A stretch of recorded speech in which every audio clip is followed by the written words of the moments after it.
bel événement. Ma soeur qui se marie, c'est sûr que là maintenant j'ai un peu de pression sur moi. Mais honnêtement, on va souhaiter beaucoup de bonheur à nos deux tourtereaux. Je suis très content pour eux. Vous savez qu'Olivier vient de recevoir aujourd'hui le titre le plus honorifique qu'on peut recevoir dans la famille Angers-Gatois. Il vient tout juste de se mériter le titre de beau-frère de moi. Ce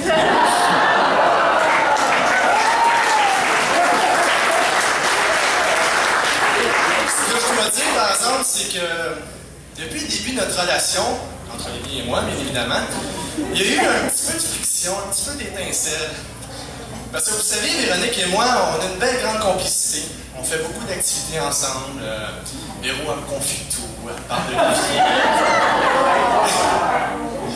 Et souvent, Olivier, pour le citer, il se sent comme le numéro 2.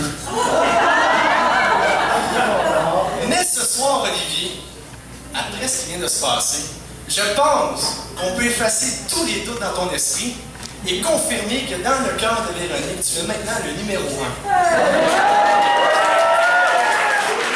J'aimerais que tu te lèves, parce que même si mes paroles valent très cher, rien ne vaut une preuve concrète que Olivier, je te cède ma place de numéro 1.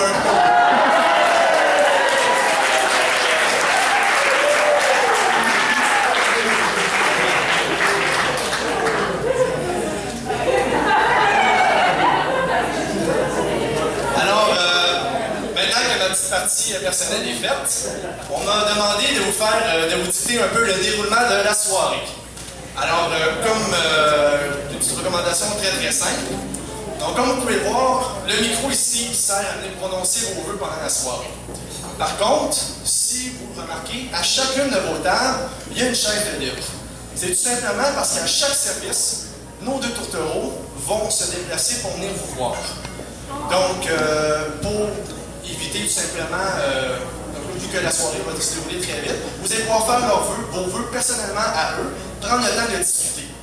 Aussi, une des raisons pourquoi on se déplace chacun à votre table, c'est que même si vous venez parler en avant, le service continue. Donc, admettons que vous avez votre soupe devant vous, vous venez parler, et si vous devez servir à la table, vous n'avez pas fini votre soupe, ben c'est plate, mais vous la finirez pas.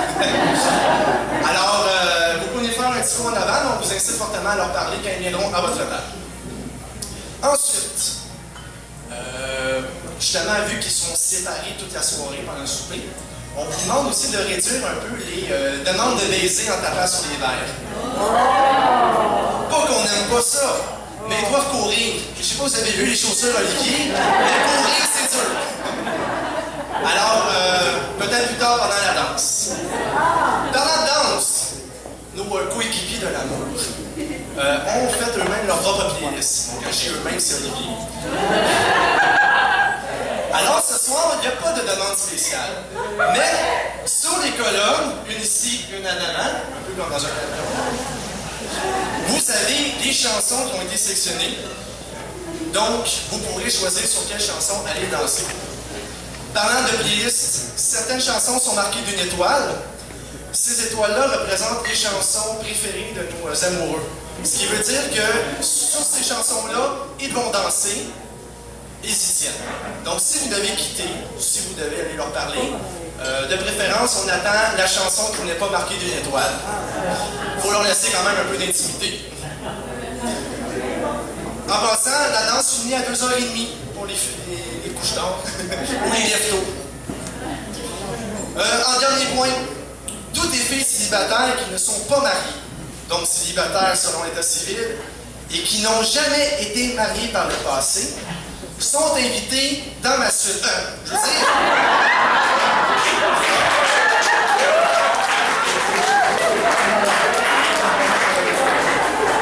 Chambre 514. Je veux dire, ils sont invités à remplir le questionnaire qui se trouve sur vos tables. Donc, c'est 13 questions très simples. Vous les remettrez à Hugo Dozois-Carouette, qui est... Lève-toi, Hugo. À la table numéro 5. Donc, il y a l'autre qui cache pour ça en avant. Donc, vous lui mettrez votre questionnaire avant le dessert pour qu'on puisse compiler les bonnes réponses. Et la fille qui aura le plus de bonnes réponses se méritera la bague de la mariée en forme de bouquet.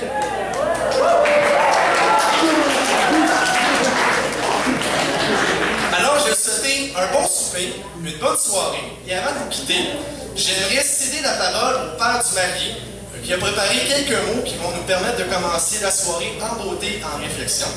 Donc, Charles Carouette, le micro est à toi.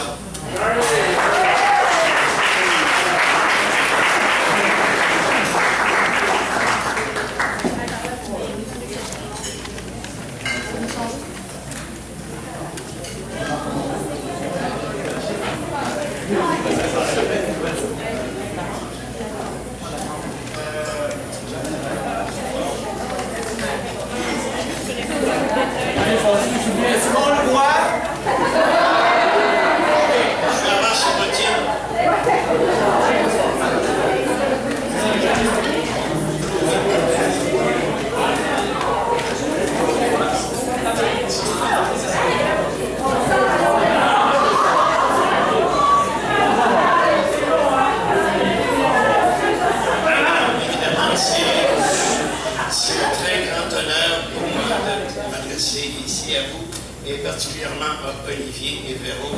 Ce qu'ils nous ont fait vivre aujourd'hui est extraordinaire, unique, et je pense qu'on est marqué pour tout le monde est tous marqués pour de nombreuses années.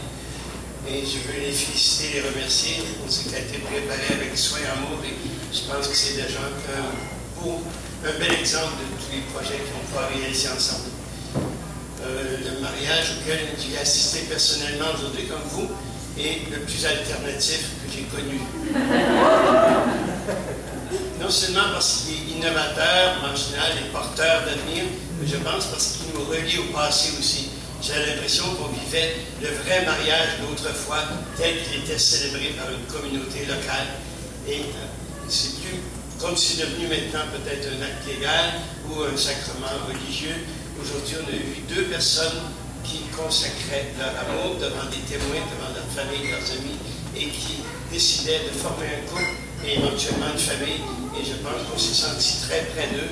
Et si on parle d'alternative en 2 minutes pour dire que l'alternative, c'est l'auto-formation assistée. Et j'ai l'impression qu'on a vu un couple se former leur union, et on a assisté à ça. Mais je le dis aujourd'hui à Véro et Olivier, aujourd'hui on a fait plus qu'assister à leur mariage, on va les assister maintenant à la réalisation de leur amour, de leur projet, et ils peuvent compter que nous commençons à nous sentir responsables de cet amour extraordinaire qu'ils ont démontré aujourd'hui. Et c'est sûr que pendant la cérémonie, il m'est revenu entre les larmes, quelques souvenirs d'autrefois, où il y a 60 ans, exactement au même mois d'août, moi, je renonçais à la vie civile et je me consacrais à Dieu et à tous ceux qui y croient. Et aujourd'hui, j'ai l'impression que 2 personnes se consacrent l'une à l'autre et vont fonder un couple extraordinaire. Et ça, je pense que c'est cette joie-là qu'on a tous ressentie. La joie que je ressentais, que j'exprimais à travers tellement de beauté, tellement de poésie. Et c'est vrai que c'était aussi divin qu'humain. Et j'étais très fier de ça. Et à un moment donné, parce que je me projette souvent dans l'avenir, il est pas très long, il m'en reste quand même, je me disais, je pense déjà qu'un jour, avec l'aide de Marc-Antoine, peut-être que je pourrais initier le futur petit Émile aux joies du bridge.